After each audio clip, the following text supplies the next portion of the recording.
Hello, and welcome to the 105th episode of the Not Your Mama's Gamer podcast, a podcast where we talk about games and gaming from a feminist perspective. My name is Samantha Blackman, and I'm an associate professor at Purdue University in wonderful West Lafayette, Indiana, where I talk about read about, write about, amongst other things, video games.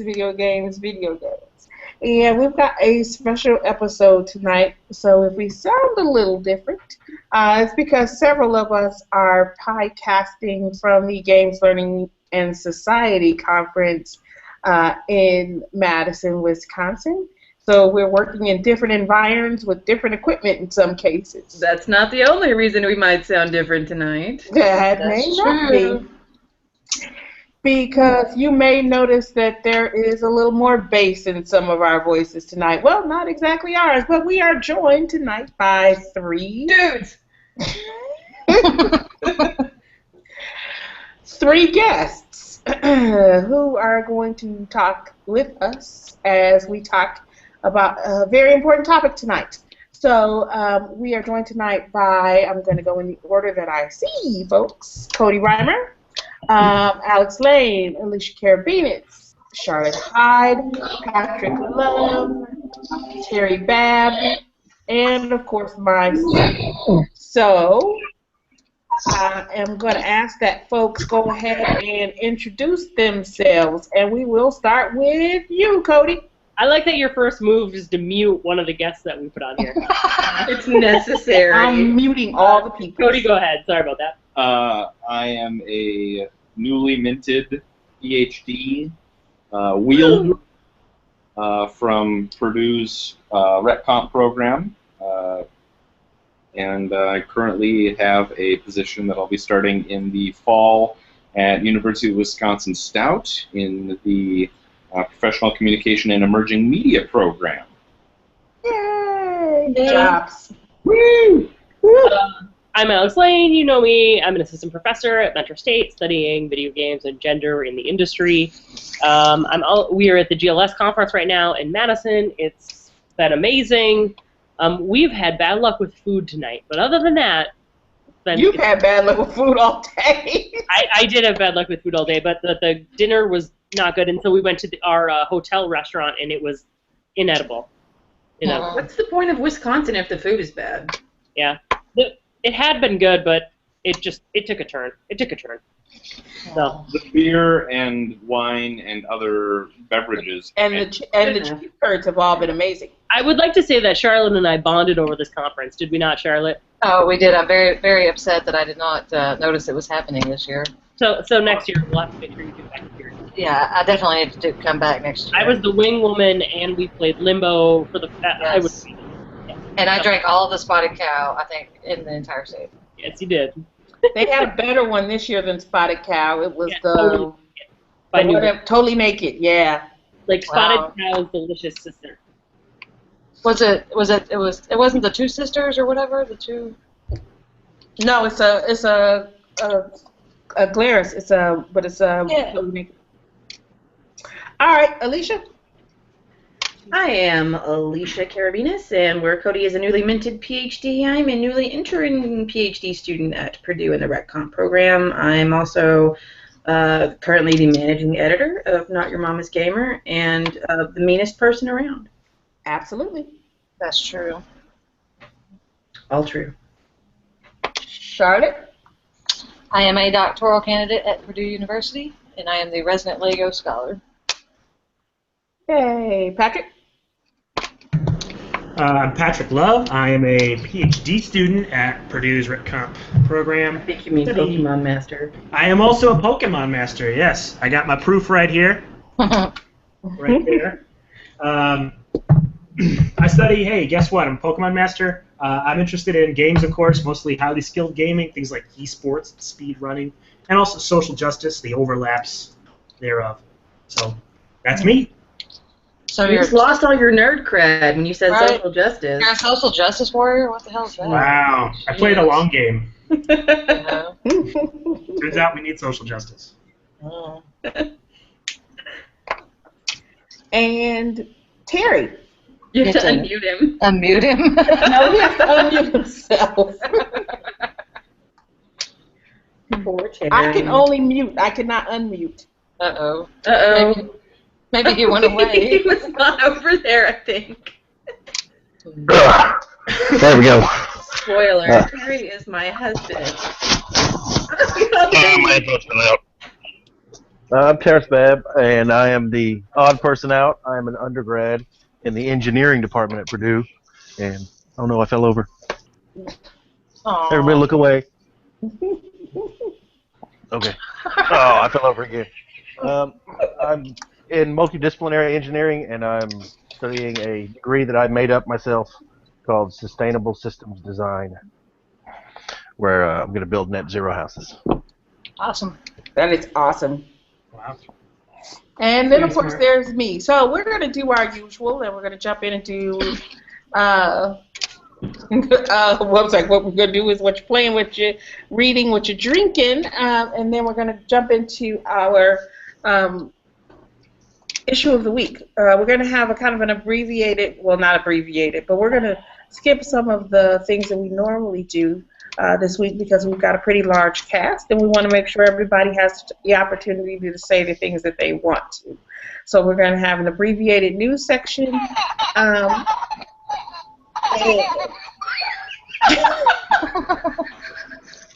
And creepy doll sounds. It's not our actual baby, FYI. That's Oh, the dog keeps getting more. Oh, boy. Even better. Oh well. Abbreviated news section. Sorry, I invited him. No indie game of the week. So let's go ahead and get started, and we will start with Cody. What have you been playing this week, Cody? This week I've been playing Hearthstone. I've been playing at the conference some Mortal Kombat 10, and also Dungeon Crawl Stone Soup, which is a mod community-supported, open-source, free-to-play roguelike, which is phenomenal. Cool. Yay. What about you, Alex Lane? What you been playing, darling? Let's see. So I started the new Hearthstone. Changed their. I haven't played Hearthstone in a long time. They changed their brawl system, which has made it way more fun for me again. So I've been playing that. I've been playing Lego Jurassic. I've been playing Don't Starve Together, and there's one new one that I wrote down that I can't remember off the top of my head. But also checking out new stuff here at GLS. I'm not gonna have an indie game of the week this week, but we played like a cool role-playing British Revolutionary War game today. So that was sort of interesting. It was like Operation Sabotage Stanwix, Fort Stanwix. So that was weird. But that's what I've been playing. Cool. Alicia, what about you, darling? Mostly I've been playing Her Story. Obviously I've been writing about it a lot. And Fallout Shelter, which is Sam and Terry's fault. I hate you both. Thank you. Playing some Elder Scrolls Online, which is exactly as bad as you've heard.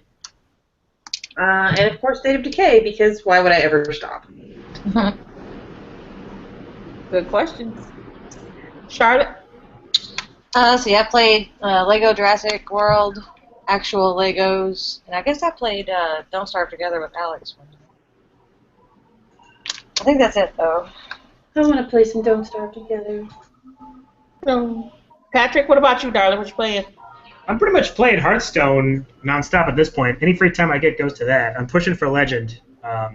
So here's open. Cross your fingers. I also, that's not true. I've been playing Super Mario World in your spare time, so nothing really exciting there, but lots of gaming going on. Cool. Right on. Terry, what about you? Pretty much the same things since we live in the same place. Less State of Decay though. I'm also let's see, ESO. I play Hearthstone too sometimes when I'm supposed to be working. Fallout Shelter, and Terraria, which she hates. Cool. They trying to convince me to get him to call it Hearthstone. To what? Do what? Try to convince me to get him to say Hearthstone. He won't listen to me. Oh, yeah. All right, so I guess it's my turn.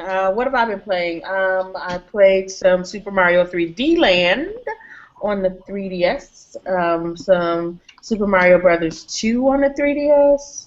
I've also been playing.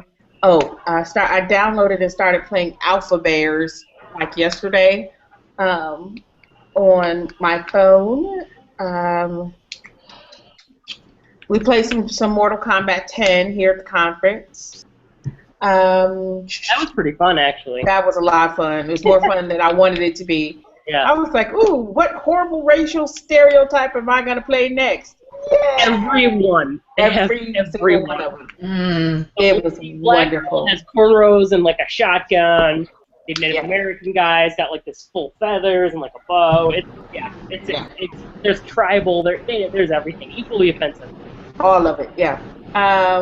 And I have also played a little bit of State of Decay before we left because I didn't want to. It's not going to help, but I was like, I don't want everybody to come back. There's no food and everybody's dead. And something else. One more thing. Oh, I got to admit it. I've been playing a whole lot of Viva Pinata. Yeah. You should see my garden, man. I got like 50 different pinatas. Sex going on in it. Yes, as Alex likes to say, there's lots of creepy pinata sex going on. Oh my god. No. All right. Oh no. We'll do this the easy way. Anybody reading anything interesting? I've been busy working. Yes, me too. I tried to buy a book at the conference today. There was one that I'd heard several people mention while we were here, and I went to the little bookseller table to buy it, and they were like, "Well, you have to order this one, and then they'll ship it to you." And I'm like, "Whatever." So, oh well. Anybody else reading anything good? I've been moving, so I haven't read a whole lot. But I remember I found this guy, which I ordered a while ago and haven't had a chance to pick up yet. Oh, cool. It's like a short print book. You can't buy it new anymore, so I had to get it used on Amazon. But it's got a bunch of articles by role-play Gary Gygax. But the big reason I got it is that it has the Richard Garfield article in here, on metagaming, where he breaks down all the different elements of it. So. And what is that? What's the title of that one, Patrick, that you didn't tell us? Horsemen of the Apocalypse, Essays on Roleplay. Nice. You should let your friends borrow that sometime. Maybe if they're nice, then I will. Oh. Well, there goes that. The back of books that you got lent, then you wouldn't feel so uncomfortable about lending other people books, Patrick. What have I not given you something? Y'all can hash that out later. All right. What about drinking? Who's drinking what? Let's start with. Wait, everybody raise your hand if you're drinking summer shandy. Me. I'm not actually drinking summer shandy. Oh. Okay. Shit. Charlotte? I am drinking grapefruit shandy. Okay, yay! All right, and Cody, what's that you're drinking, darling? Not your father's root beer, an alcoholic root beer beverage. Not your father's root beer. That is very appropriate, Cody. That is very appropriate. What about you, Alex Lane? Are you drinking something? Yep, I just switched to some scotch. Gummy bears? No gummy bears tonight, unfortunately. So we know that Alicia's drinking a summer shandy and Charlotte's drinking a grapefruit shandy. Patrick, what are you drinking, honey? I'm just drinking water. I gotta, I gotta drive to New Jersey tomorrow morning. I gotta get up early and drive a bunch. I gotta teach at 8:30 in the morning. Well, fair enough. I gotta go to a conference and present and stuff tomorrow. Oh, that's right. I'm not drinking though right now because we. One of the wonderful things about this conference is there's lots of free beer and wine. So I've been drinking lots of great local craft beers. And I forgot to grab a drink when I headed down to the hotel meeting room to have a quiet place to record tonight. So I have nothing, literally nothing to drink. You need a drink delivery service. And my husband needs to turn off the camera so we stop seeing the wall my daughter drew on. And I'm saying that Never. if anybody's at GLS and can save Sam from this situation, let's do that. Maybe we should tweet. Sam, you should tweet it. Someone bring me a drink. That's what you do. That could be dangerous. Don't The do liquor that. stores here actually close in 20 minutes, so. Yeah, they close at 9 here. All right. So that was the end of What You Playing, What You Reading, What You Drinking. So let's go ahead and jump into what little news we do have. And we have Dun-dun-dun. one news item. It's us. It's us. Alicia, tell us all about the news as you are our resident news person. Oh, well, really, you should be the one, but okay, I'll do it this once. We are starting a project, a big, ambitious project called Invisibility Blues, a critical video series analyzing race in games. A question, an issue, a topic that is close to many of our hearts. And we're on Kickstarter because we need stuff, games, equipment, time, all the things. We're not asking for a lot, but we do need some help. So if you feel like checking it out, you like what we do, you support us if you're listening, gosh, I hope you do, then please feel like tweeting a link, sharing, kicking in some cash, talking about it, having a conversation with us, whatever you want to do to support us, that would be great. Yeah, that's the important thing. We will take whatever you have to offer. Cash, time, connections. Not babies. Not babies. Not babies or puppies. No puppies. But anything else? I didn't give me my puppy anyway. She's so cute, though. Can't touch her. All right, so that's the news. And let's talk about tonight's issue. Which is? Complicated. Tell us all about it, Alicia. Well, what we're discussing tonight is multi-pronged. We are primarily discussing the ideas of critique, how we come to it, how we accept it, how we engage with it, how we separate critique from attack, and how our privilege, whatever we have, affects the way we respond to, engage with, react to, whatever, critique. There's a lot of sub-issues that go along with that. We may be talking a little bit about the G word at some point. Games. Oh, that one too. I hope that's it. That's the one I came up with. All right. So But that's why we have so many men on the episode tonight. Yeah, well, for a good reason, right? Because, we thought it would be a good opportunity for us to talk with folks that are outside of our normal affinity group about critique and the problems that we seem to have and run into when we're talking with folks about critique, and to ultimately try to get to some kind of thoughts, shall we say, in terms of how we might better engage a broader swath of the gaming community, right?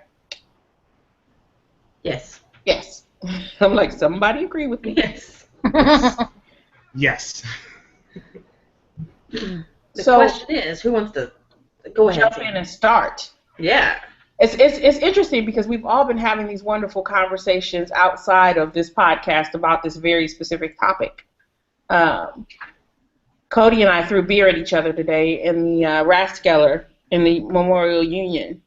I'm kidding. We didn't really. But we had a good conversation as well. So who wants to start? Anybody in particular with their thoughts? Well, husband and I have been pre-gaming discussion about this too. So how about then we look at Patrick, who is unprepared and woeful. Patrick, tell us all the ways in which you're privileged and therefore suck.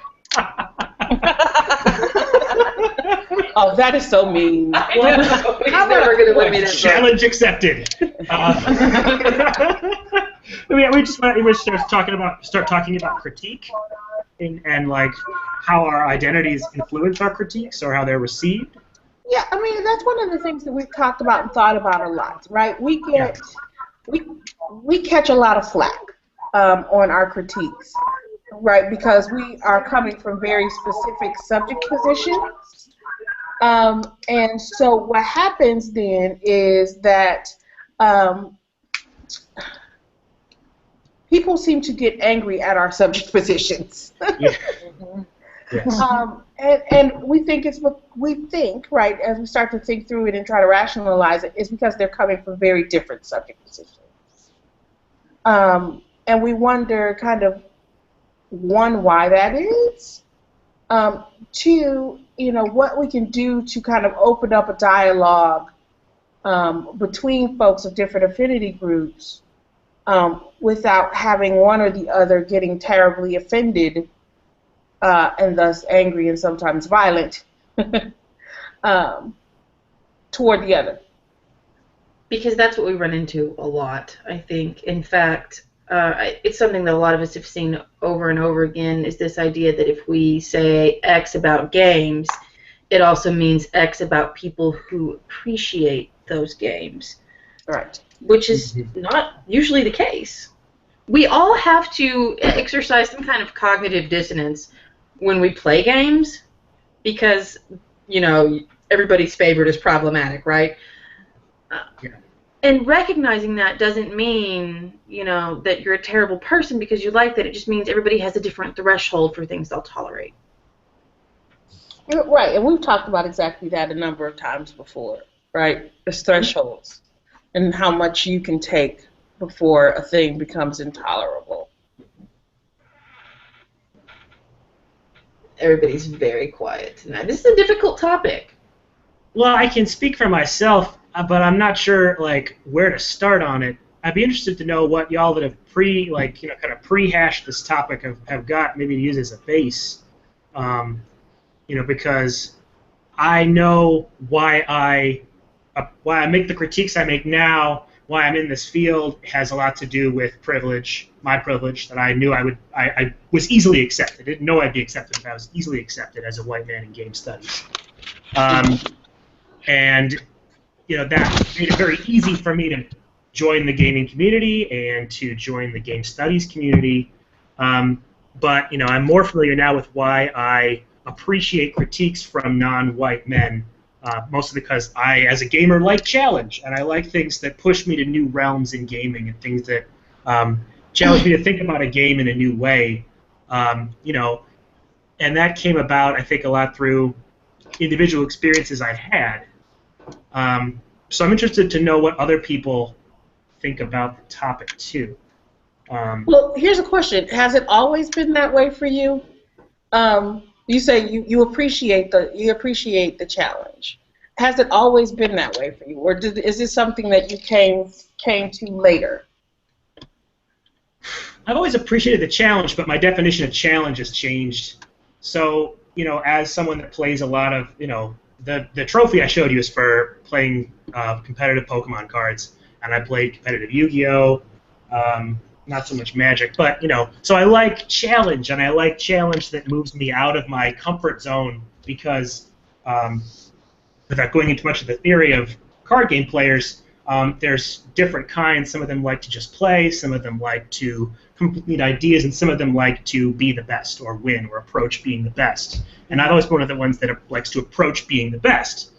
And so that means going out of your way to find things that challenge your idea of how things should be done or are done, because that's the only way you're going to grow out of them or towards more rewarding strategies. So if you put it on that kind of pragmatic level, it loses some of its humanity, but that's part of how I grew. And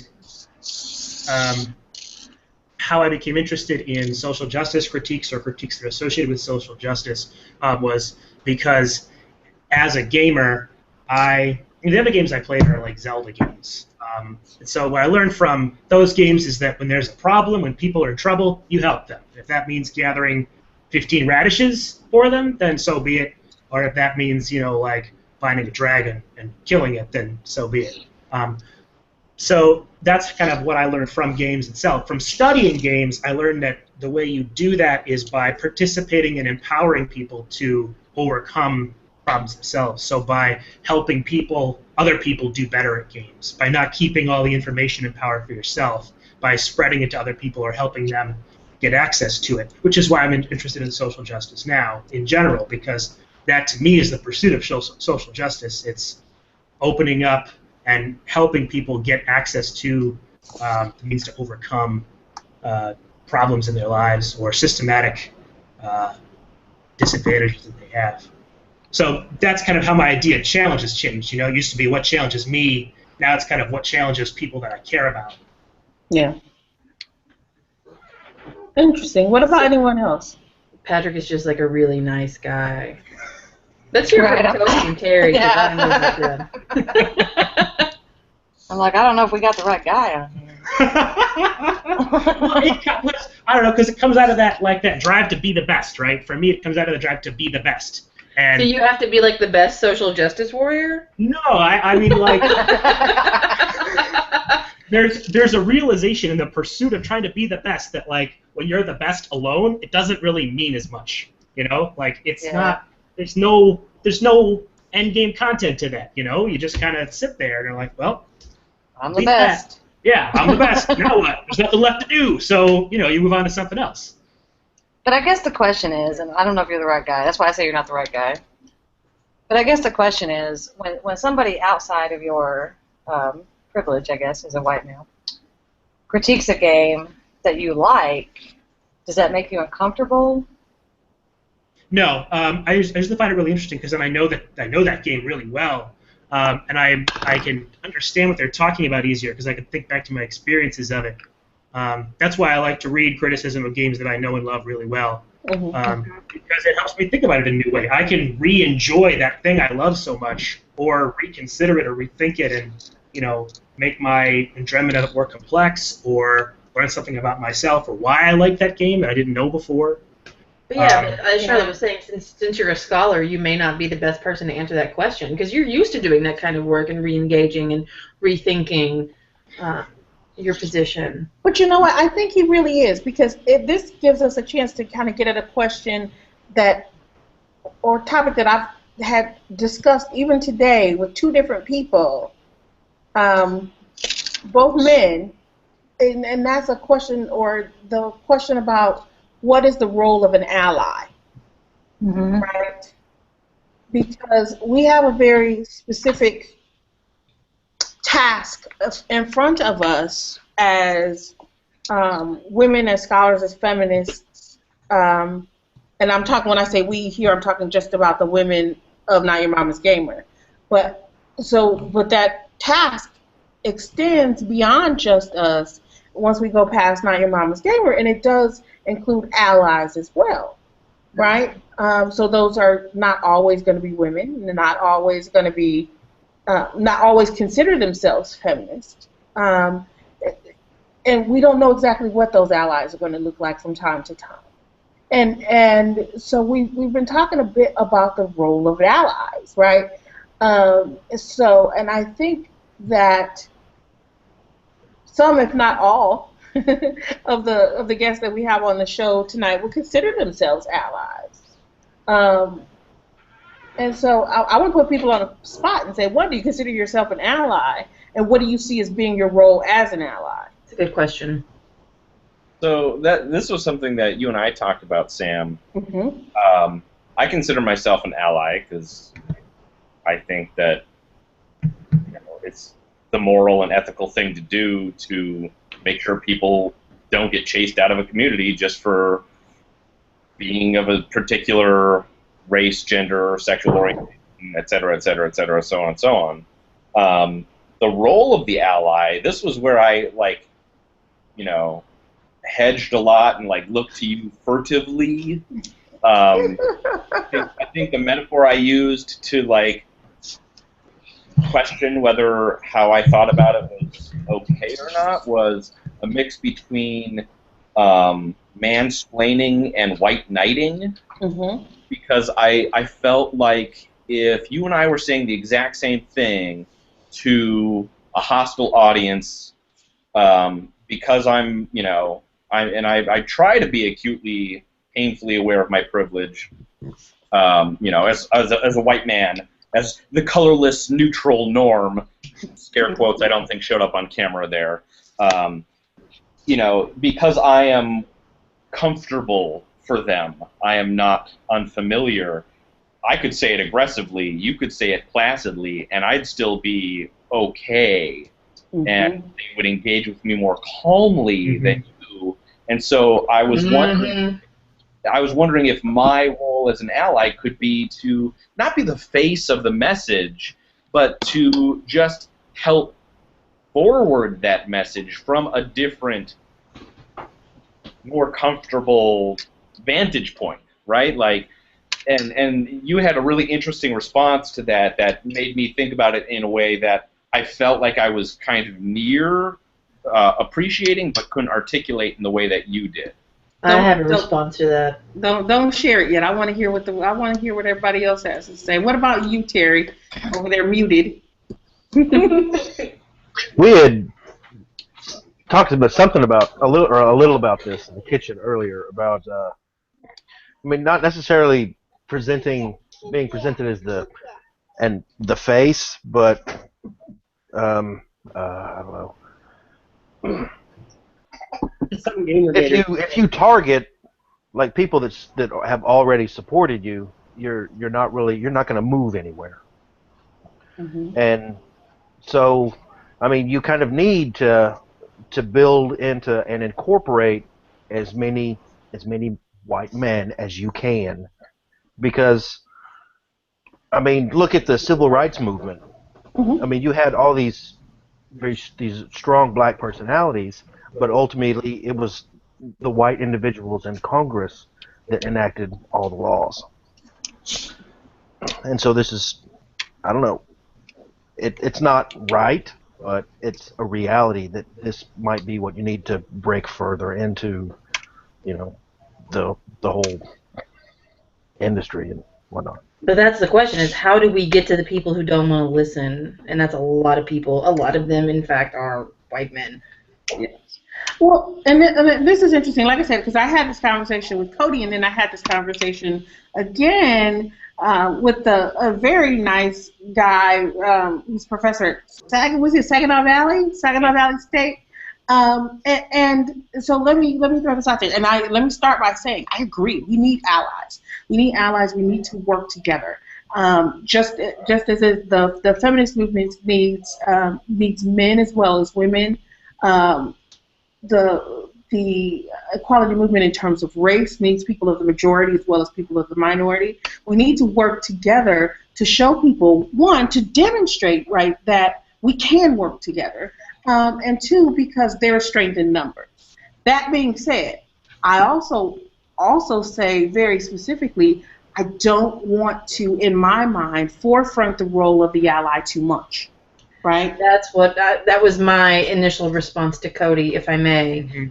It was funny because I had like a 2-layered response to Cody. The first one was, yeah, what he's saying makes sense because people like Cody might be more inclined to listen to Cody because Cody can get in their face, whereas I, even just the way I naturally talk, am considered confrontational. Because I'm forceful and I believe in what I say.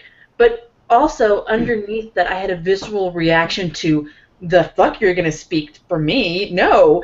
But sometimes there is a need for that. But we can't give all of that power up because then what are we fighting for? Right. Well, and that goes back to what I was saying earlier when Cody and I were talking about it, and the reason behind me not wanting to forefront the ally too much is because we've seen this before historically.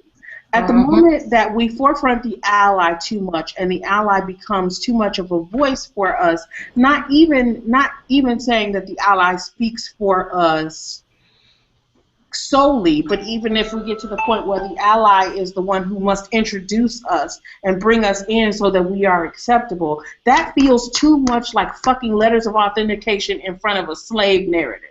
I have met this woman, I have met this Negro, I have met this Hispanic person, and yeah, they're not too stupid for us to deal with.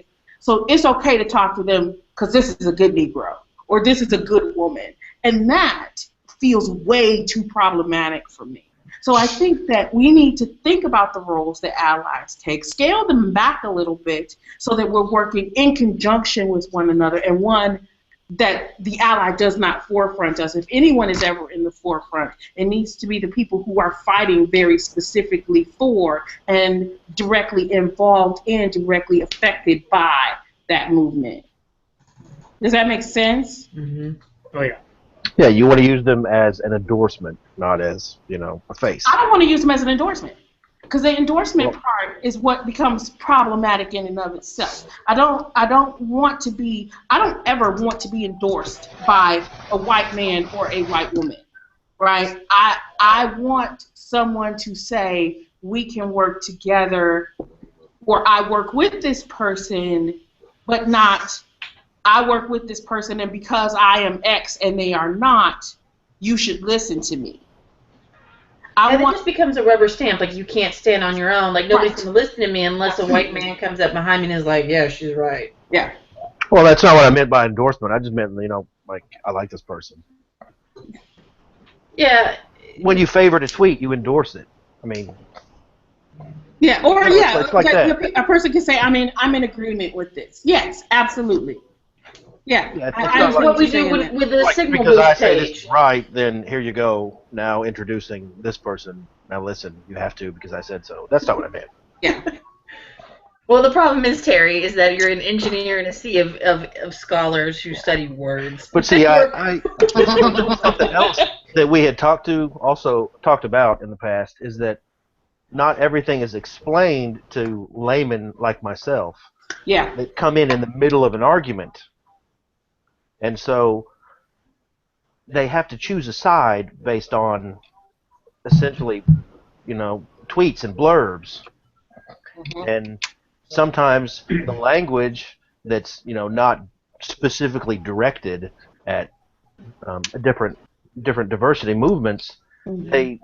The sound bites that, like, Gators and other organizations spout out are, initially on the surface can be attractive to someone that is not, aware of what's actually going on. Yes. I want to agree with that and add that I feel like, especially I followed one of the kind of back and forths between Alicia and some, I don't know if he self-identified as a gamer-gator, somebody who was trying to have a somewhat civil, near academic debate on Twitter, and I've been thinking, like, this is all go wrong. Like, this is not the medium that you can say, what are your sources? Why don't you write me a well thought out rebuttal with citations? Like, this is and poorly for everybody. And that's and I hesitate to say battleground because that makes it sound so martial, but that's where the discussion is largely taking place. And between that and so many of the kind of rage faces and memes that gamer-gators use, it's really easy to cast social justice warriors and people trying to do ethical work as a straw man. Like, look at this silly false dichotomy that makes us look good and them look dumb, even though that's not really what they're saying. There's a complete lack of nuance, but because it's in an easily digestible format, anybody who's not familiar with the nuance, not familiar with the context, not familiar with all of the backstory is going to see that and go, oh yeah, that makes sense. I guess I'm a gamer, game gator or whatever the fuck. The very good. And the mediums of discourse for the discussion are all not conducive to all the nuance that we need to make our point clear. I'll leave it at that.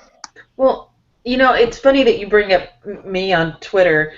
where I can often be found arguing with people. I've tried really hard in the recent months to reduce the anger quotient of my Twitter engagement. Mm-hmm. Because it doesn't help to meet rage with rage. That's what I've discovered.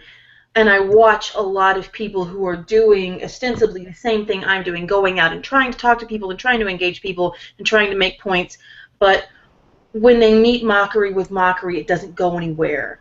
It goes in circles. So I've tried more and more to talk and engage with people who are at least willing to talk and engage with me. I won't engage with assholes. PSA, if you're thinking about it. But it helps a little bit, but it still doesn't get anywhere, and I think that's a lot of it. For one, there's no nuance, there's no context, there's not a lot of backup that you can provide, but also I've noticed that people on Twitter aren't there to listen.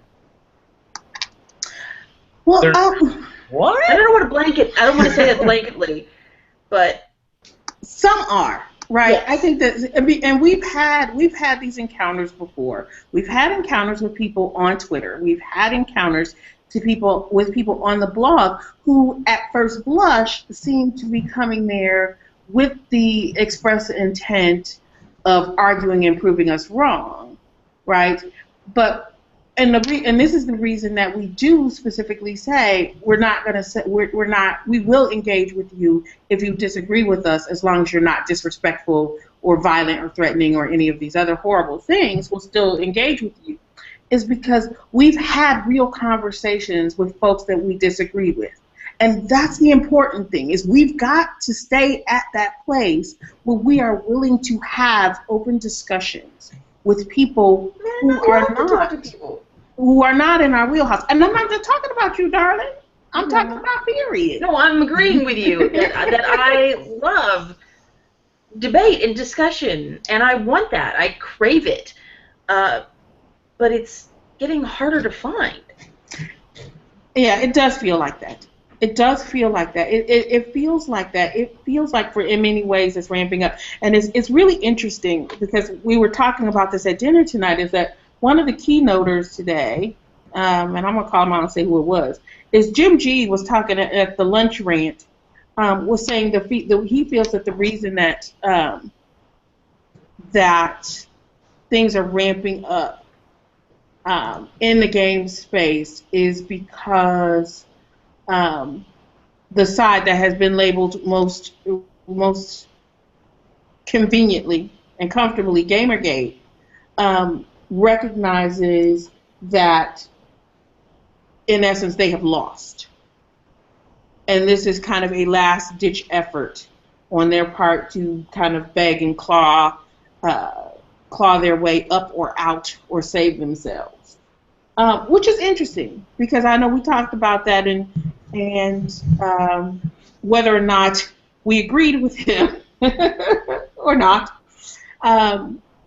In this case, and I wonder, because it does feel like things are escalating at some points and in some ways, and the question is why this escalation as well, right? And that's a big question. But then the question that sits at the root of all this is what do we do about it? Not what do we do about it in terms of the escalation, but what do we do about it in terms of opening up and having a conversation? Like Terry said, we've got a group of folks who we're not reaching for whatever reason, right? And I don't know why, right? Because I understand how some people may say we're not reaching lay people because we come from a very educationally privileged background, and we're speaking as scholars, but there are people who are not as educationally privileged as we are, who are writing and or podcasting and or speaking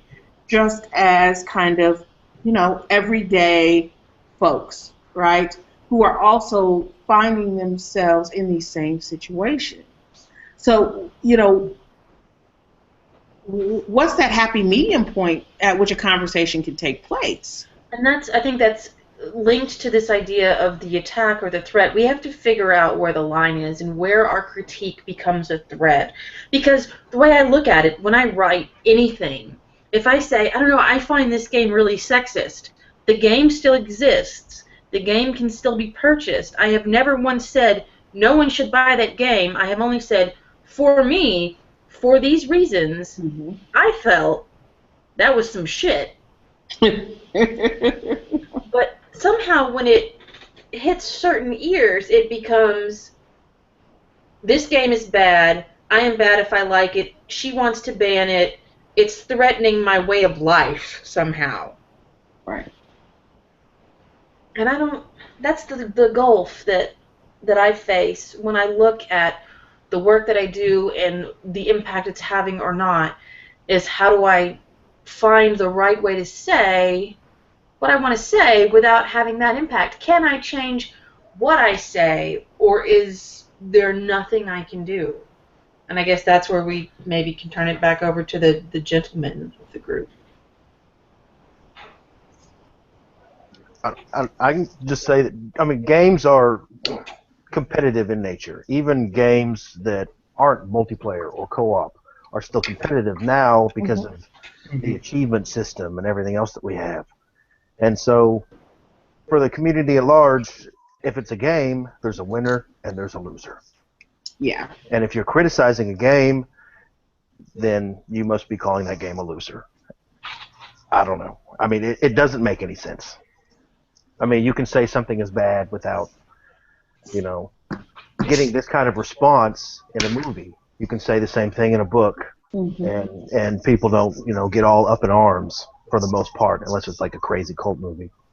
That's a great point, Terry. But games themselves have one giant cult, I guess, and He said it, not us.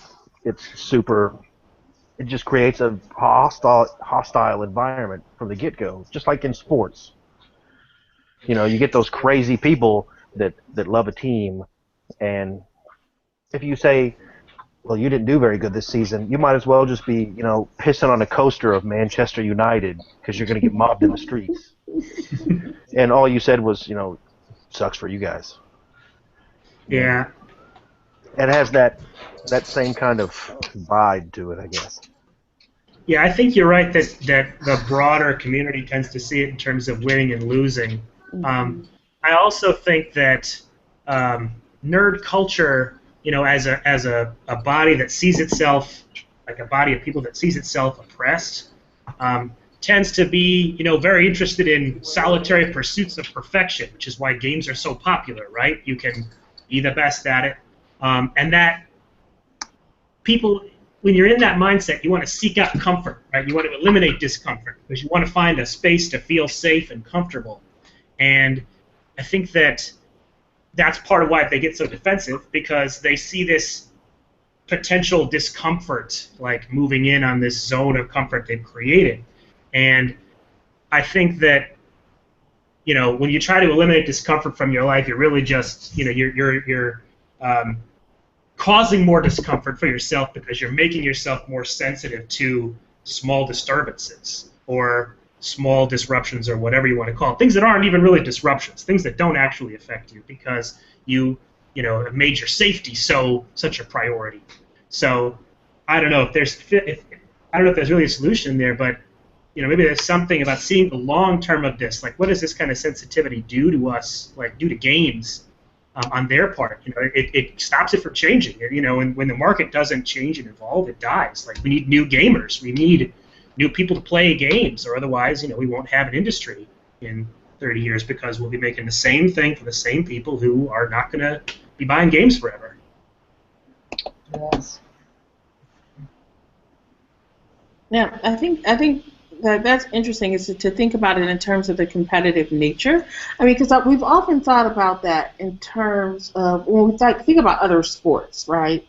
Is we say, okay, so you have this athlete that you pay, a gazillion dollars a year to go onto a field and beat the shit out of other people, right? So you attract a very specific kind of player who is willing to go onto a field and beat the living shit out of a bunch of other people.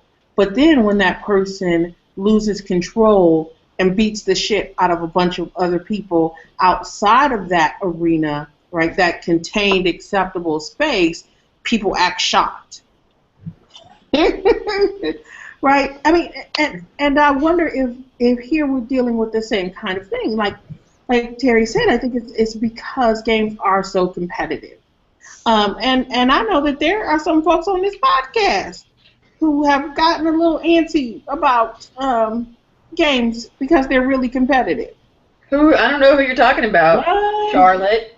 What? I don't think she's talking about me. Yes. It's not me. I think there are lots of folks that are like that, right? I don't know about that connection. So you're saying because you participate in a competitive sport, you're going to go, like, punch your girlfriend in an elevator? No, that's not what I'm saying. I say I did not say that at all. I do not think that is the case, and I am not talking about all athletes. I am saying that certain sports that are very violent can attract a specific kind of athlete, right? Because you have to find someone who is willing to do the things that these specific athletes do. So it shouldn't be a surprise when some of the athletes that fall within those categories do go off the range and beat their shit out of girlfriends in elevators. But I'm not in any way, shape, or form saying all. Yeah, to do something like that, for the most part, you have to enjoy it. Yeah. And so if you enjoy it in the, athletic space, the arena, you also enjoy it out of it. And Terry does speak as a former athlete, so, I mean, now he's old, so. But he does have that perspective to bring to that discussion. The connection then is competitive gamers attract a particular type of player that we shouldn't be surprised at when they're. I'm sorry. Well, we're talking about sports, not the games. I think it. Well, Sam, it was an analogy that Sam had from games. So.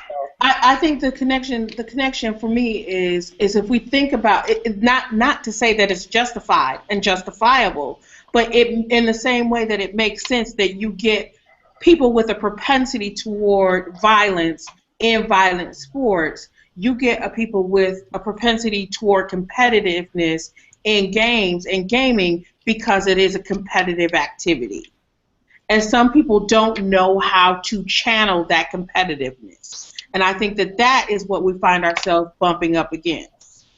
Does that make sense? Yeah. I think that might be part of it, but I think perhaps a maybe bigger part is that gamers, at least from what I've read of like the pro Gamergate, testimonials that aren't, death and rape threats, the ones where like, I'm all against violence against women, but here's why I'm a Gamergator kind of stuff is like, this narrative of I was oppressed and I was, bullied, and gaming is where I felt comfortable, and therefore now, people are coming after that, so I'm going to circle the wagons around this without realizing that what they're circling the wagons around is only comfortable to them because they self-identify with it as either a white male or a male, and what they're circling their wagons around wasn't as easily self-identifiable for people of color or different genders or sexuality or whatnot, and at the same time not necessarily realizing or turning a blind eye to the fact that they're circling their wagons around a bunch of crazy fanatics with like AK-47s who are firing rifles through the wagons at all of these people walking by, or like trying to talk to them with megaphones, who are being barraged with bullets through Twitter rape threats, and I own a K-bar and here's your address and I'm gonna come kill you kind of malarkey. I don't want to jump on what you're saying, because I think that there's some really interesting points that you're making. But I really want to take a breath in this and try to caution everybody against this kind of us v them rhetoric. Because for one thing, I don't think it's accurate. I think that Gamergate sees a Gamergate versus anti-Gamergate, but anti-Gamergate is just everyone else doing all their own different things, just doing the work that we're doing. So I don't really feel comfortable putting forth this us v them rhetoric. So I want to not other them too much, but that it's all the crazy Tumblristas and SJWs versus all of them, and that they're everybody else, right? You don't think that they're thinking about it like the well, exact? they think a lot of things. If they're really dedicated supporters of Gamergate, they may think a lot of things. I don't know. I just. Yeah, I agree. It's not necessarily productive to think of it that way. Like, you know, the conclusions we can come to from that will only take us so far. And it's hard to not think of it that way because it feels like the lines have been drawn that way. But there are things that there are things that I would have agreed with if it wasn't for all the rest of the rhetoric that got wrapped up in it. Well, one, I have a problem with use with that problematic use of the word rhetoric, but that's a whole other story. Okay. Yes, I agree. First That's off, fine. I'm I'm the noob, so. First off, I don't think we're necessarily positing it as an us versus them. I think what we were trying to do is come to an understanding of where aggression comes from in these circumstances. And as I said, there are people on this podcast who are very competitive, right? And I think that we are drawn to games because we are competitive. So I'm not positing it as an us versus them. I thought it was distinctly not an us versus them. And that's exactly what I didn't think you were at all. The narrative of not being us versus them, I felt like. Yeah. Right. No, it's just when we start talking about Gamergate this and Gamergate that and fanatics, and then it starts to feel like lines are being drawn to me. But I felt like that was the whole point, is there was all these myriad of people who don't identify with the fanatics who kind of get caught in this, right, well, I don't know where I fall. I thought that was, Right. And I think that was Terry who said that. Like, I don't know exactly where I fall. I don't fall over here, so I must fall over there, because they do see it as being a dichotomy. And I think the very point is it's not. Right? We all have certain attributes and traits, and that is a very important thing. I mean, I'm drawn to gaming. Why? Because I'm super competitive. I will compete with you over anything. I mean, me, Cody, and Alex have been competing over quarter bets over how fast somebody can get a beer, or who's gonna win the next round of Mortal Kombat 10. I mean, what time is X person gonna show up, right? We've been competing over that for the last 3 days, but it's just because we're competitive in nature. I mean, and I think that's probably why we're drawn to games and gaming. Yeah. And the same holds true for other people. But at the same time, we have figured out a way to channel that in a different kind of way. Yes. And not everybody can, kind of at first blush, right? I mean, and that's not saying it's an us versus them in any way, shape, or form. I just wanted to make sure we were on the same page about that. Okay, we're on the same page. Because I admittedly missed a couple of minutes of discussion while I was away from the computer. So. Well, I think your point was the entire point of the discussion that was happening. It's kind of that if you are drawn to games purely because you are competitive, you could, it's likely that you could be prone to aggression in other things too. A lot of people are drawn to games because of the cerebral challenge as well, and the competitiveness.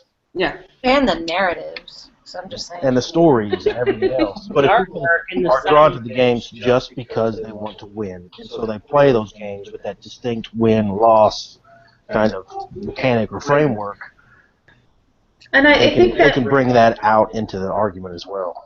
That speaks to what Cody was talking about when you bring in the rhetoric of like, I was oppressed, so hang on. Can you mute? If you feel like you're lacking in something, it can be comforting then to have something that which you can win. And that can lead to other issues, and maybe some desperation in protecting that one thing that you can win at, or you feel that you can win at. But gosh, when are we gonna, I don't know, get past that? Because that culture is not the same anymore.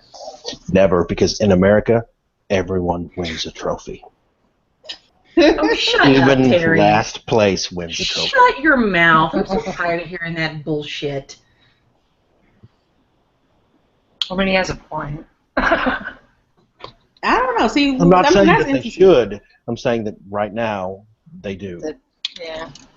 My professor last night was saying the same thing. His girls placed like 8th out of 8 teams, and they got the same size trophy as all the way up to 3rd place did.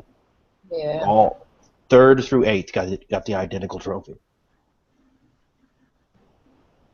Well, go get a job and try to get the same job as everybody else just because you exist. Well, it's not going to happen. But that's where some of it comes from, though, I think. Yeah, there's like a sense of entitlement to winning, at least for gamers who consider themselves the best at gaming. You know, Yeah. they don't want to let go of that sense that they should be winning. I'm going to say this and get myself in trouble, but we see that same, and I don't know that this is where it comes from, though, is the trophy thing. And I'm not agreeing or disagreeing or anything, but I wonder where it does come from, because we see this same mentality in classrooms. Right? Where students show up, they're like, well, I came to class every day, so I got to get at least a C, right? Even though I didn't turn in anything, or what I did turn in, I failed everything, but I came to class every day, so I get and I paid for it, so I get a C, right? Right? So really, my students want A's for that shit. Because they came to class every day. But there's a very specific kind of sense of entitlement that comes along with this.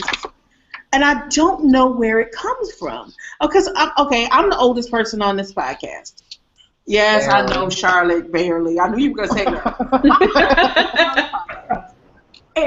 and there's no way in hell, when I was 18, 19, 20, 25 fucking years old, that I thought I deserved an A or a B or even a C simply because I didn't even think that when I went back to, I didn't even graduate until I was 32.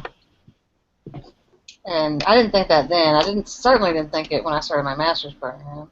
Mm-hmm.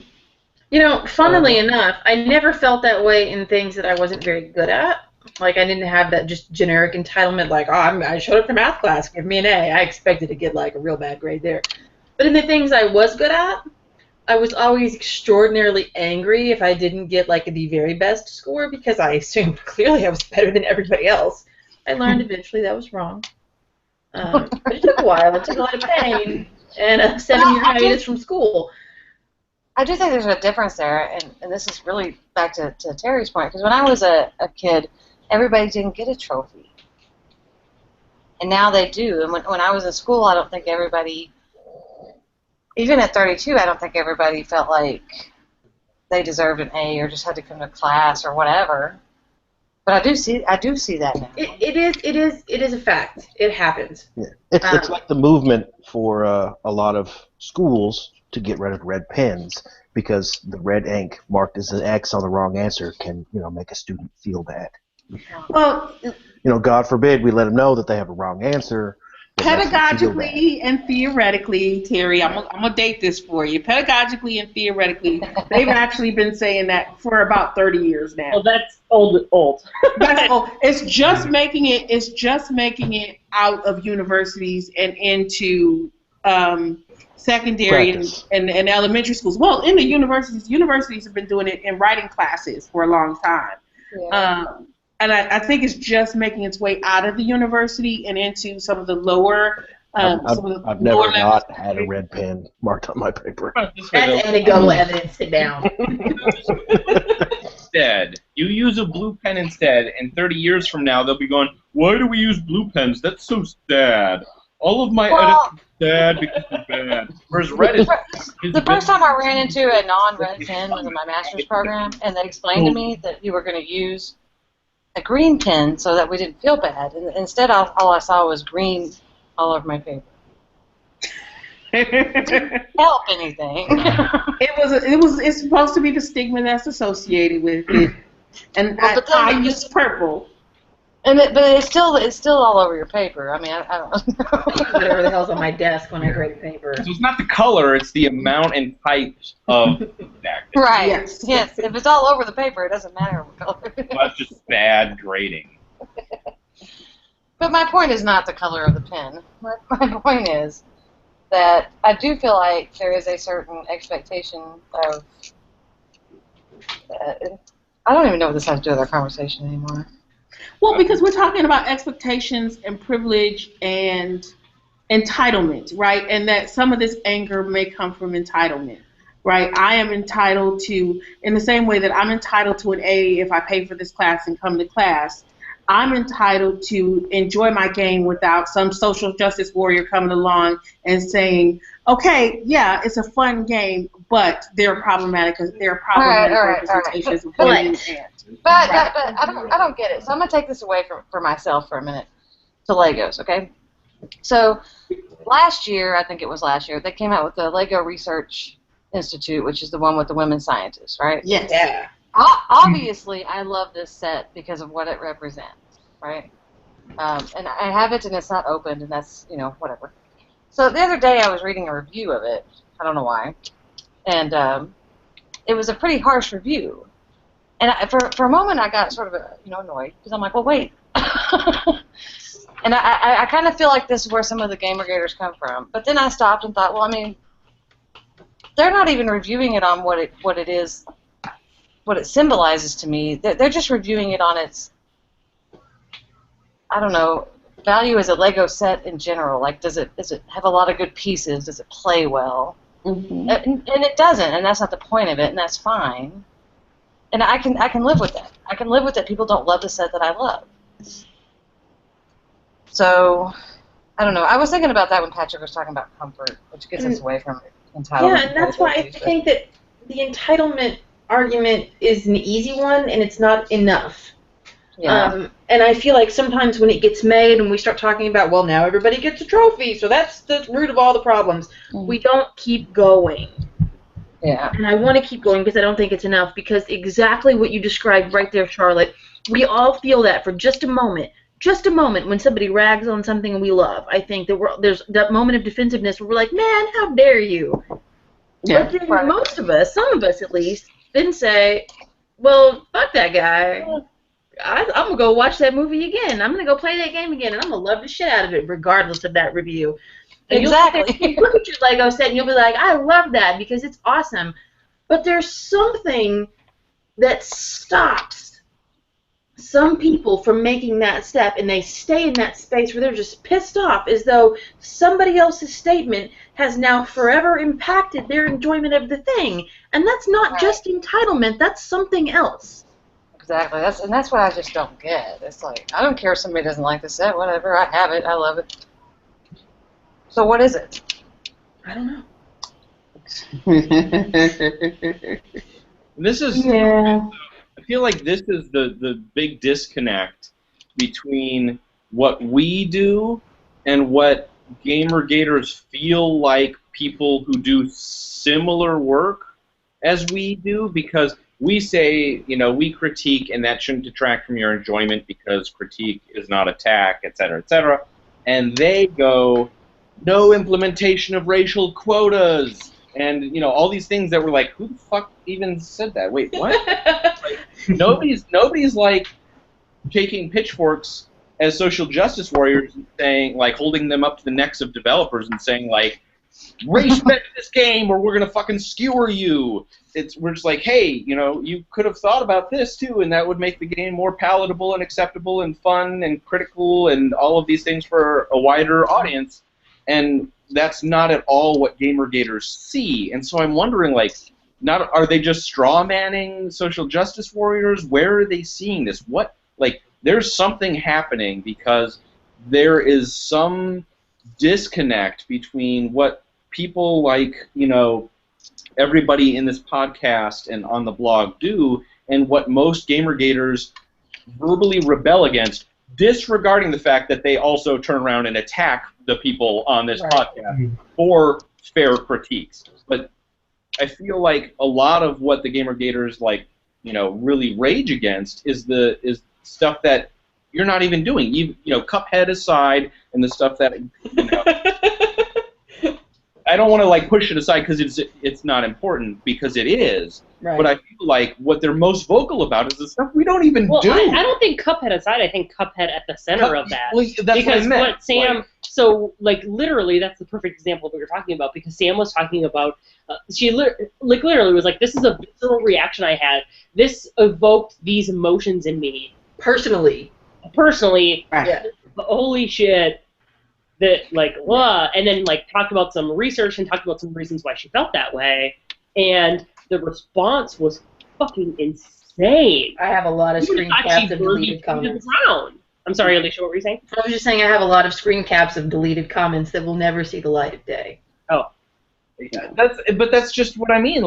You give a very fair, well-nuanced, balanced critique, and somehow it gets reacted to as though it's this, scathing indictment of this, and indemnification, which is not at all what it is. And I'm just wondering what's going on in the middle there that's shifting it from balanced and nuanced and introspective critique to what they're reacting against so vehemently.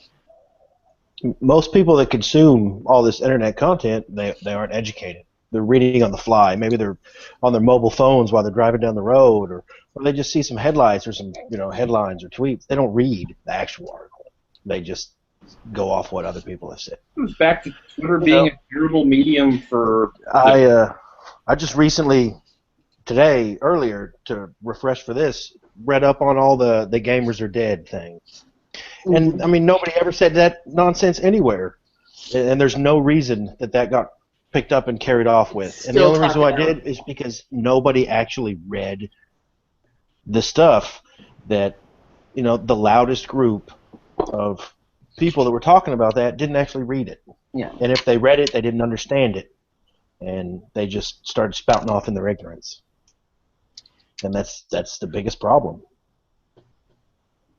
I think I agree with you on that a little bit, because that's one of the things I think we run into is we get people who leave comments and we're like, this person apparently didn't even read what we said, because they are saying something totally counter to what it is we've actually said. And I know that, people will say, well, you're an academic, maybe they don't understand what you say, but we kind of go out of our way to make sure that our content is accessible to people outside of the academy as well as inside of the academy.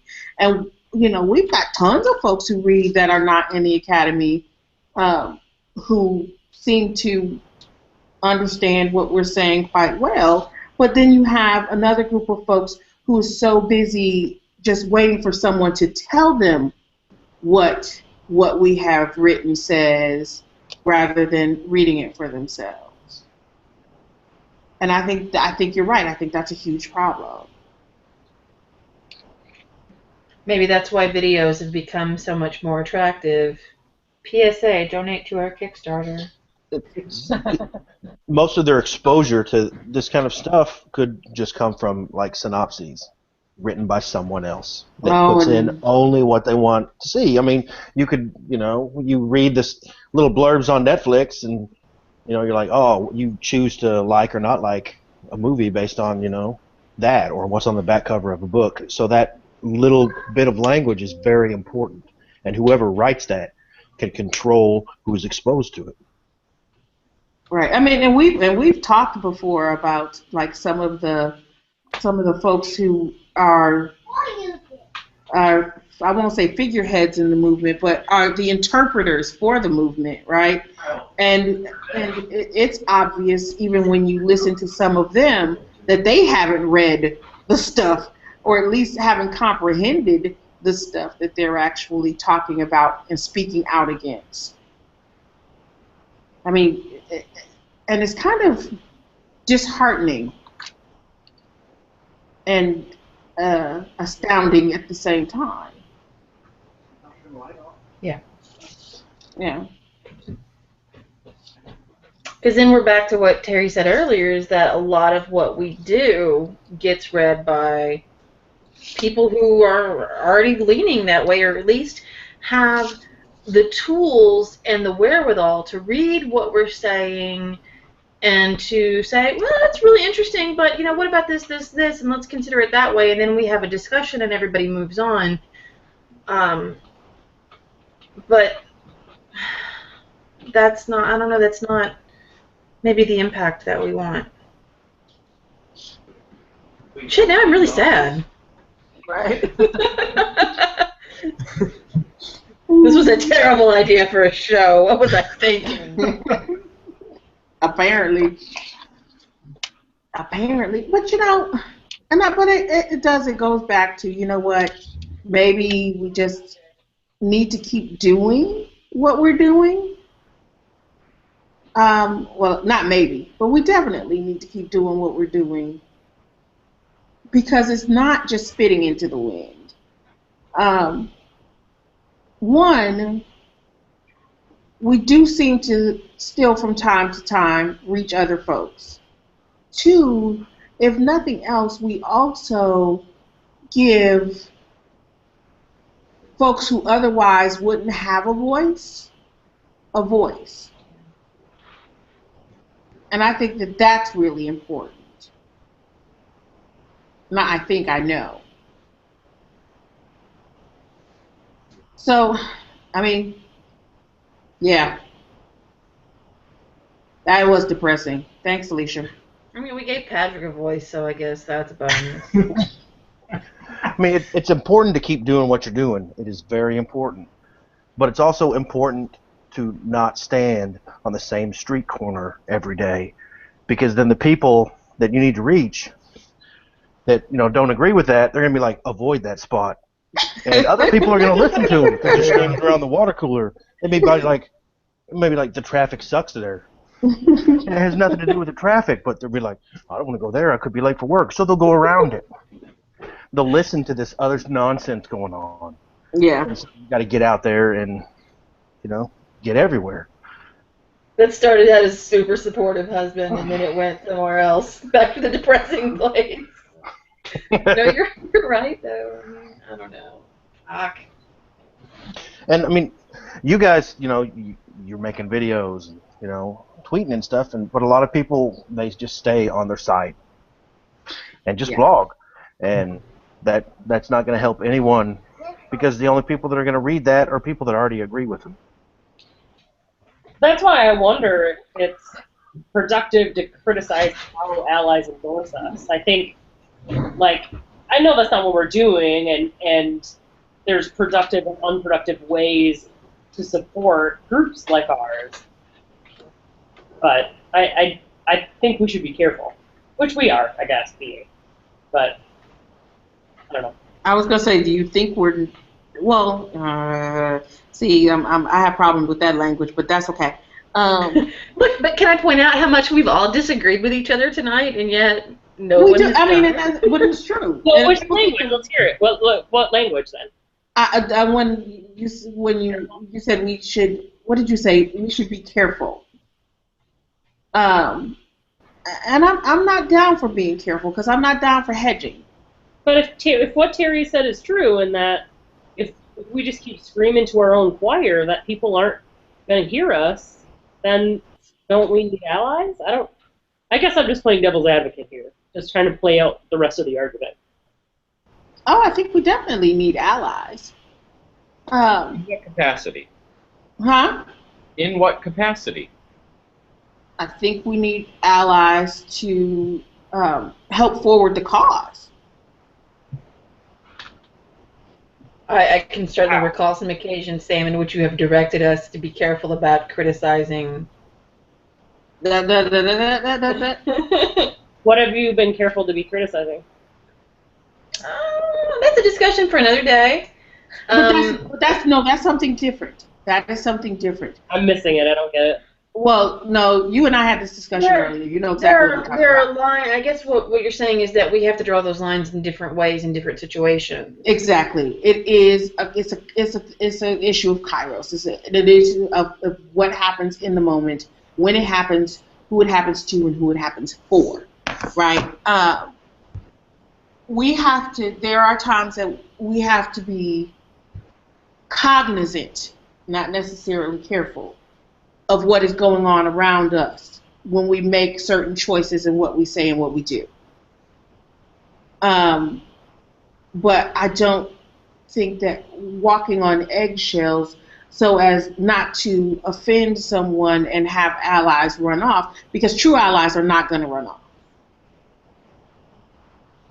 Right? They're not going to say, well... I didn't say walking on eggshells, I just... Well, I'm not... I'm just saying that language for me just kind of brings up that image.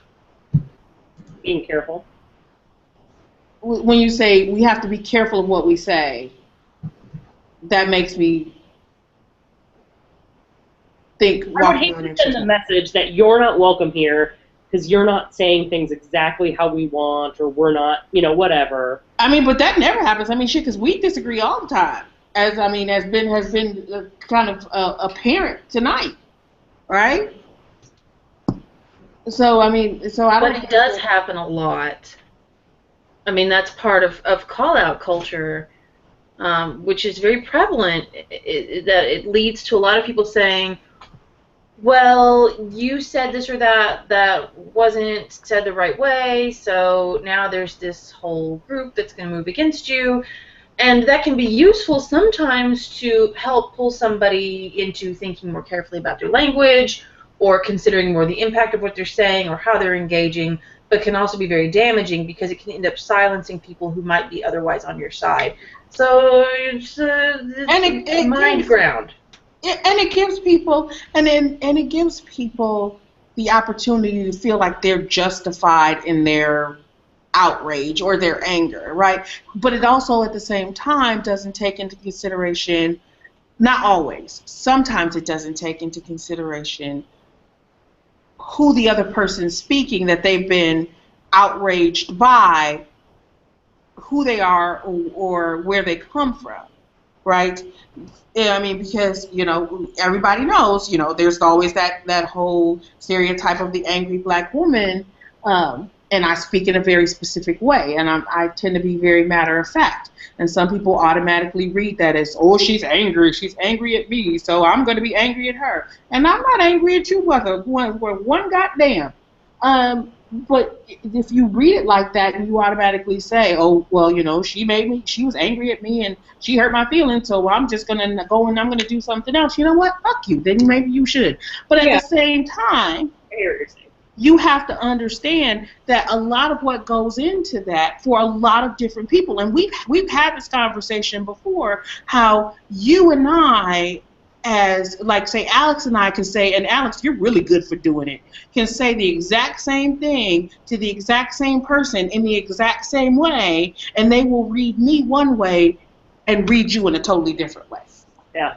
Yeah, and you can't tell me that race has nothing to do with that. And I guess, like, what I, like, really find positive about what you're saying is, or not what you're saying, but, like, what we're doing is, like, rather than sitting here critiquing all the fucked up ways white guys have tried to help out whatever cause, X, Y, or Z, we're talking about productive ways that really cool people have been really good fucking allies.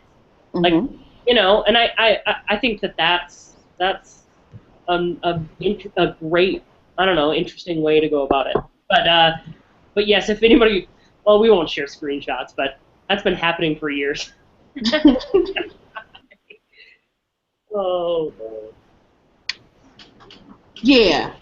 I imagine Terry and Alicia are, like, totally trash talking right now. Since they're no, but I am considering that I should hit him at least twice for each time he said the word crazy tonight. Oh. Damn, don't hit him. No, he did good.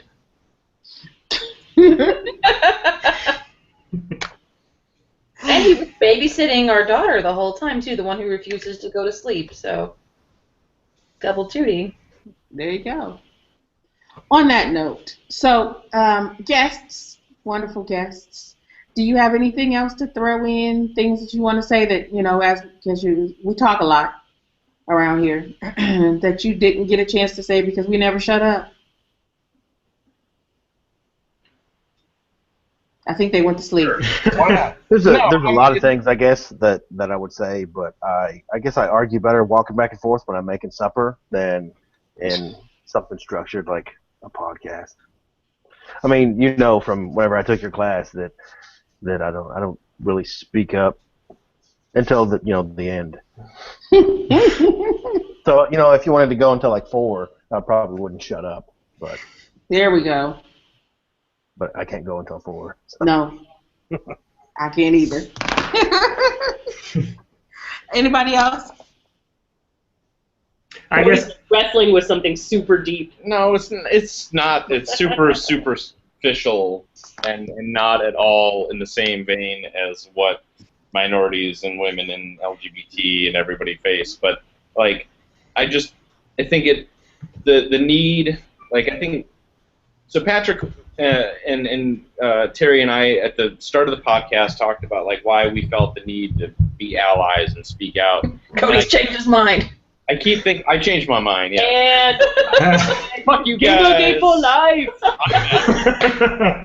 No, I keep thinking about like all of these moments I've had in my gaming history where because of my, racially ambiguous gamer handle, when I've mercilessly crushed somebody in a sportsmanlike way, and they've gotten salty and just angry about it, they've like verbally lashed out with racial epithets that don't apply at all. I'm like, I'm a white boy from fucking, upper Midwest. What?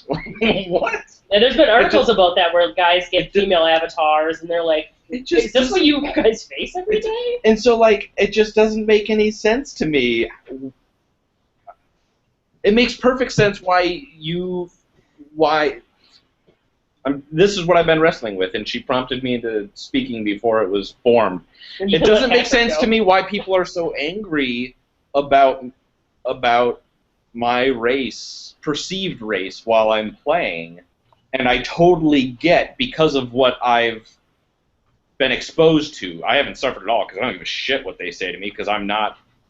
It doesn't matter, and I don't face it all that frequently, and it doesn't apply. All those reasons and more, but it really drives it home that shit. If I were this race, or if it were more visible and I were more exposed to this, why would I want to play this game? His name's Tang, by the way. Well, can I throw something out there? I think what might be interesting is that you wonder why.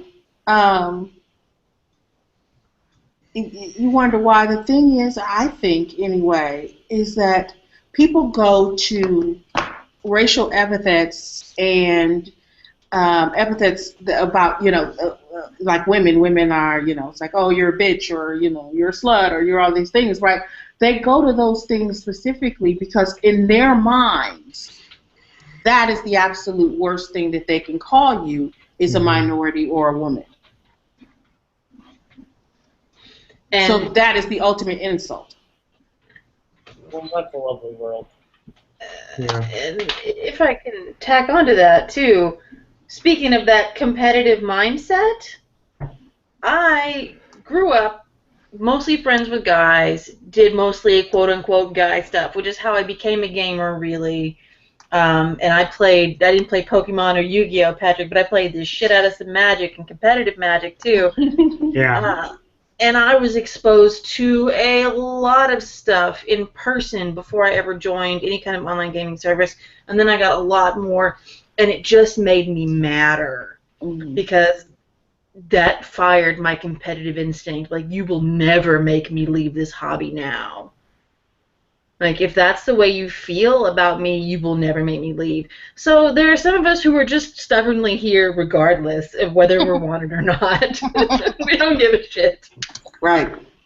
Well, and I think that's like, I think that really speaks to it, not just from a competitive nature, but also from the level of engagement that good games have. It's not, when I say, I said flippantly that, like, why would you deal with this? But people do all the time, and that's because games are fucking great. Like, Yeah, they are. There's some black magic in games. There's some, something going on. Mm-hmm. There's, that's really gripping and compelling. I say black magic because I think that was the term that Ian Bogost used. I don't say like juju and voodoo because that's all racially charged. There's something magical going on in games that grips us and holds us in the face of adversity, in the face of people who are asshats and prejudiced and ignorant and, walking bags of, all sorts of awful things that I'll try to be polite on, this wrap-up about. And games are so good that people will put up with that even, which is all to the benefit of, saying how great games are. It's just the communities and the people who are making those games that are perpetuating the stereotypes and all of the institutional politics and issues surrounding all of that we're trying to critique to make it better so that all of the people who are playing it because it's so great in the face of that adversity can better appreciate it. I don't know, that seemed ranty. It was pretty ranty. I'm sorry. That's okay. I support it. Patrick, we haven't heard from you in a while. Well, I did want to add to that a little bit because I think I read a post written by a gator recently who was writing about how he was bullied and how he grew up and realized that bullies don't really have power or whatever, and he sees that he's anti-gators as bullies, and he was that was partially his message, was that like you can't let bullies get to you, and that you can get past bullies and still enjoy things. But I think part of what is missed there is that you can accept for yourself that bullies can't hurt you, but you can change that about yourself, but you can't change how other people are going to still project onto you, and you can't change how people are still going to be shitty to you and threaten you and make that violence a real force in your life, that threat of violence a real force in your life. And so it's not just, games are worth it, but I don't think that we as gamers have to get used to abuse or being made fun of as part of games, right? We don't have to put up with that. We shouldn't have to, and that's part of why, we need to continue doing. You guys need to continue to do the work that you're doing here, especially. Well, and that's exactly it. Like, you've realized you're an adult, and that bullies, bullies' critiques don't matter to you. Good job. Have a fucking cookie. That doesn't mean that everybody else has reached that same level of zen and can just ignore bullies, especially when they're publishing your fucking address and making threats against you and your family. Like, that's not the same level of bullying. If you can't tell, Cody is responding to some talks today at GLS who were like, yeah, it's cool, just ignore it. Like, no. I'm responding to Patrick, who's responding to that Reddit. No, Yes. Cody is informed by. It's also pretty. It's like, I agree with you, Cody. Absolutely. Yeah. Like, I'm sorry, the bullying of calling you racist or misogynist or whatever is not the same as, here's your address, I have a K-bar, I'm going to cut you a new hole and rape you in it. Like, that's the level of fucking violence. And that's not the same as, hey, how about some more black people or people of color or women or anything in this game? They're completely different worlds. Can the women just be dressed? And it's to put them on the same level is so cognitively warped and dissonant that it's just I don't know. And the whole, well, just ignore it. I do because I was bullied as a person who liked games as a small white boy. Fuck you. I mean, that's not the proper and tactful response to find and solicit common ground, but that's not the same goddamn thing. No, it's not. He said it so well. It's not the same thing. It's not the same thing. It's also one thing that doesn't get discussed that often is it's not just like one person tweeting at you and saying you're an idiot because you wrote this review. It's like 400 people all at once, and then 25 other people like, I got your address, and then 10 people going, you should just fucking kill yourself right now and save the world the trouble. And it's this avalanche that falls down on your head. And for some people out there, it's never ending. We've actually been pretty lucky in this regard. But for some people, it's nonstop. Yeah. And that's not something you can just ignore. Not if you want to use the internet. Full address, you can't ignore it. No. Yeah, I mean, it's interesting, right? Because I mean, and it is like you said, it's ongoing. So you get 400 people, and then you block those 400 people, and then they're like, "Oh, so let's go on our little forums and get 400 other people who this person hasn't blocked yet to go in and jump in their mentions and jump all over them for the same thing we jumped all over them for or got blocked for, right? And then they wonder why stuff like GG Auto Blocker exists. We don't use GG Auto Blocker yet. Yet. Right? Yeah. But the thing is that it's easy to see why people do. Yeah. Yep. Don't stop me from stopping. Like, don't oppress me while I'm oppressing you. Like, Exactly. Yeah, that's basically the argument. I'm trying to bully you. Some speech is Oh freer my than others, God. apparently. Don't get me started on this because I've written so much about like the censorship. fact that the blocker is not censorship. That if I start, I will not stop, and we will be here till 4 o'clock in the morning. Or I will be at least. Just yap it into the headset.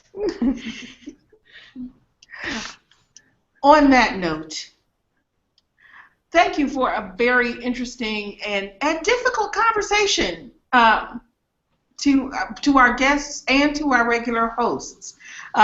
It's been real. I think it's definitely something that needed to be discussed, and I've enjoyed discussing it. I don't know about everybody else. I'm really glad you guys came on. I am sufficiently angry. Yes. I'm very grateful to be here. Thanks for having me. Yes, thank you for having me. Yeah, it was fun. Thanks. And you're welcome. You're welcome. Creepy dog. My husband, everybody. I married him. Nightmares tonight. Nightmares. He's back with the creepy doll. Yeah.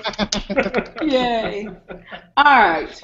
So on that note, that brings us to the end of the 105th episode of the Not Your Mama's Gamer podcast.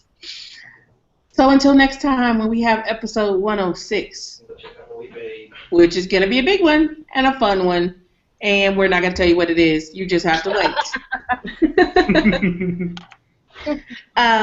So until then, stay cool. Drink free beer. I think actually though, I think we have to say stay warm a little bit because it's cold here. Oh well, stay warm if you're there. Apparently, drink free beer. And as always, my friends, game on. Game on. On. Game on.